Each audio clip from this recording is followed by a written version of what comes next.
human, mubalik ra sa daan nga kinabuhi. Aksyon eh. Mao na ikalima mga batanon. Pero ato ning tiwason kay pito man eh. Nag-ingon diha, but he was still a long way from the house. When his father saw him, he felt very sorry for his son. And he ran towards him. Then he put his arms around his son and he kissed him. Diri na mga batanon. Basta ato ganing aksyonan, ang Ginoo mo aksyon pod. And the sixth word is restoration. Usbon gyud ka sa Ginoo.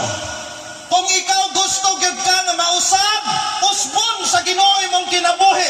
Ang mga bisyo nimo, wag tangon gina sa Ginoo. Ang imong kinaiya nga dili maayo, wag tangon gina sa Ginoo. I-restore ka sa Ginoo bisan pag broken ka, because you belong to a broken family. Bisag broken ka, daghan mga sala nga imong napangbuhat.